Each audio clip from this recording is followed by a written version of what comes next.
Alright guys, as many of you know, and many of my long-term subscribers, you may have met Robbie Barwick on my channel. He's from the Australian Citizens Party, and I've been making videos with him for roughly 5 years. And I feel like I'm good old buddies with him now. But I've never actually met him in person, and today, I'm gonna get a chance to finally meet him. There he is. Oh man, it's long overdue. How are you, sir? How you doing? Daniel Dumbrell, in the flesh. And you're here in Chongqing. What do you think so far? Spectacular. Yeah. But I've just dragged my son here. Nice to meet you, I'm Franklin. Daniel. Daniel, he knows who you are. Okay. I made him sit through those 3 hours. Oh no, I'm so sorry to hear that. He was in the background. He doesn't know why this is special yet. I haven't told him. Okay, let's experience he's it about together. To be surprised. You just came over from that side, right? From here. So basically, that's like the ground floor level. That's right. That's right. Then we go over here. Yes. All right, take a look. Oh, there it is. Call Mama. Come here. This is my wife, Elisa. Okay. And I'll introduce you to the crew. Yeah. I just had to get this on film. Yeah, finally, that's great. I feel like we're like old buddies. We've known each other for so long, but this is actually the first time we're meeting in person. Well, we've been collaborating quite closely for over 5 years. Half a decade. Yeah. No, and on the most important geopolitical issue in the world. And Yeah. All right, take a look over here. Here, bud. What's going on? How did that? Look at him. Yeah.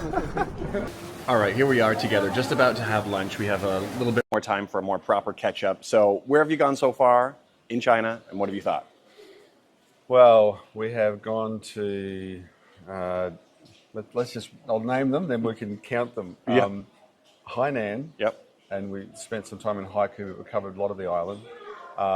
From there to Nanjing, then high-speed rail to Shanghai. How fast did you go on the high-speed rail? 350 kilometers an hour. How was that?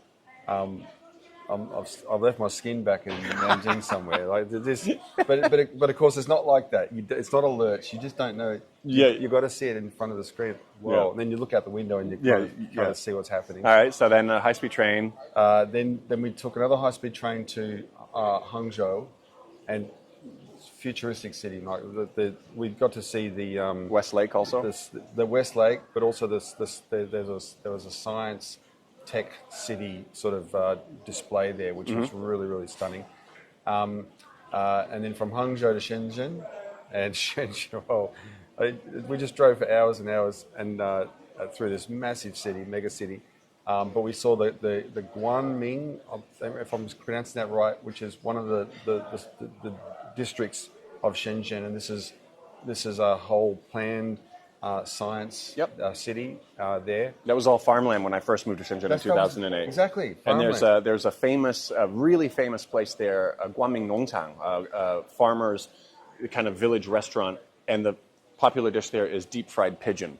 Yes, and we had some pigeon. Oh, you did? We had the three treasures of that area, which was pigeon, corn, and milk. And the milk was the biggest surprise because we'd had people have the perception that dairy is not a big thing in China, and maybe in lots of places it's not, but it's one of the treasures of this area, so that was really great. How was the pigeon? How was the... Yeah, well, it's the first time I've ever had pigeon. Yeah. And so it's like... what's not to like? It was good, yeah. You'll be chasing them in Australia now. Well, let's just say it now. The Chinese have found the perfect way to cook everything. Yeah. There's nothing they don't know how to cook, and when they've figured out how to cook it, it's perfect. Maybe except once it's not a criticism of China, but preference. I like my fried eggs a bit runny. Okay. Easy over. I'll give the chefs in the hotels I've been staying in some tips. But that's just my background. Right. That's all I know how to cook. So who am I to criticise? But the rest of the food is just exceptional. Yep. And then from Shenzhen to Xi'an. Okay. And then from Xi'an, we've come here to Chongqing. And as you've seen, we got to see the main features of Chongqing, including the spectacular elevated places. And my son, who was having a bit of a bad morning, and I dragged him. We were quite tired and he wanted to sleep. You've done a lot of stuff in a short period of time. Yeah, so we're going to do 9 cities, and I think we've done 7. Yeah. Right, so we've got 2 left to go. and we're quite tired. I got a bit sick, etc. But you dragged him out, and he saw over the edge. I got it. I said, "You got to see this." I didn't tell him what it was going to be, and when we got to the square, I said, "This is it." Yeah. And he's going, "What's here?" I said, "Just go look over the rail." And you saw the look on his face, right? Yeah. So anyway, here's some impressions though. Yeah. Chinese people are incredibly warm. They're hospitable. They love tourists. They love Australians. Everywhere we've gone, the idea, because as you know, I come from a country where the United States is sponsoring people to try and convince Australians that China is a threat to us. Yeah. And the idea that Australians should naturally consider Chinese people to have any enmity with us is just bonkers. It's utterly ludicrous. And I want people to come and see it for themselves. Now, also because I'm the chairman of an Australian political party, the Australian Citizens Party, and I've had a lot to do with meetings with consulates and the Chinese consulate and embassy in Australia. I've been able to meet some local government officials here.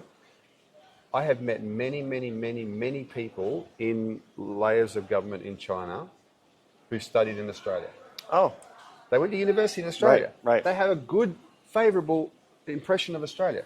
Australia could be China's best friend if we wanted to be.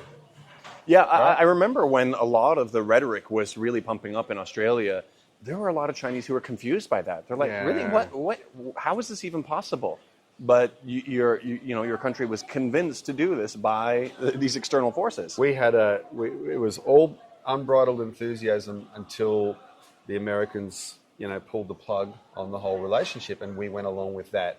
And now it's just going from, it's getting quite bizarre because we're actually stabilising the China relationship from where it was a few years ago. But then our government, the same government that's doing that, if you saw Anthony Albanese visit Donald Trump in the White House, and the kinds of things we're doing to entrench the Americans militarily in our country, which is in order to be a threat to China, is really undermining all that, and it's not good. But I still, as an Australian, I still have to deal with people who keep saying to me, "Oh, what about this? What about that? What about the other? China is bad in this way. And they don't know what they're talking about. They've seen a little snippet of a social media video, etc. And now I can say, having been here, never been to China before, my first visit, after all these years, I can say, don't argue with me. China's a cheap country to visit. The flights aren't expensive. Go and see it for yourself. 30-day visa free. Go and see it for yourself. See Absolutely. What I've seen. That's some good advice. Well, no, that's great to hear about your trip. I'm sure we're going to have some more videos coming up again in the future. We were kind of joking about the first videos we did together with their 2-hour marathons, and that was part one. Daniel's arm's getting sore holding up this camera now. And we're going to go get some hot Let's do it for 3 hours, Daniel. Come on. I think you can handle it. Bit of torture there. Yeah, exactly. No, we're at Chinese. We're going to have some hot pot now. Yeah, in Chongqing, exactly. So I'm looking forward to that. Now, it's amazing to finally meet you in person. Feels like we've been buddies for a long time. So, no, this is really great. Well, we came together in the really dark days. Yep. I mean, I remember when I first made contact with you, it was like the world was closing in on us with this. It was in the middle of COVID, and the anti-China hysteria was off the charts. And as an Australian who defended the relationship and knew that most of this was propaganda, you were a light in the darkness in terms of being a Western voice in China saying, well, this is what I know, right? And so we got to start working together. Things have improved in some ways, like I said, in terms of the relationship, but in other ways, it's even more dangerous now. And so we're not going to stop doing what we're doing. Yeah. And that is, but because the truth is here on display.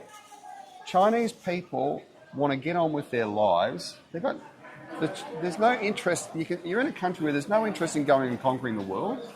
Yeah. Right. They don't think that's some kind. They don't regard that as the way to measure China as number one. How much of the world it's conquered.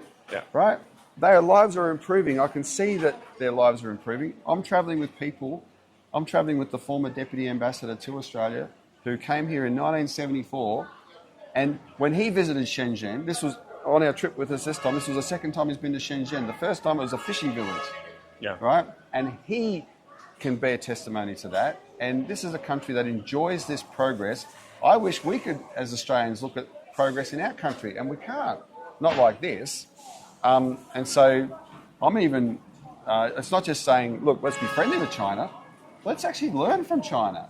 China does some things really well. This is the most dangerous thing for people who want to preserve the status quo is to have people come over here and sit on a 350 kilometer an hour train to see the infrastructure, to see the changes in the last few years, and say, why can't we do this? Exactly. Why is it that China's getting all the good stuff? Exactly. And hopefully when people's eyes open, they'll start demanding that they start get moving too and delivering for the people. So let this country set the standard. The Americans don't want to be the leader of the world in this area anymore, right? China is leading the world. China is the future. Let's go with it. Yeah, absolutely. Well, let's go and have lunch. Let's do that. Good to see you, man. And we'll see you guys next time. Peace.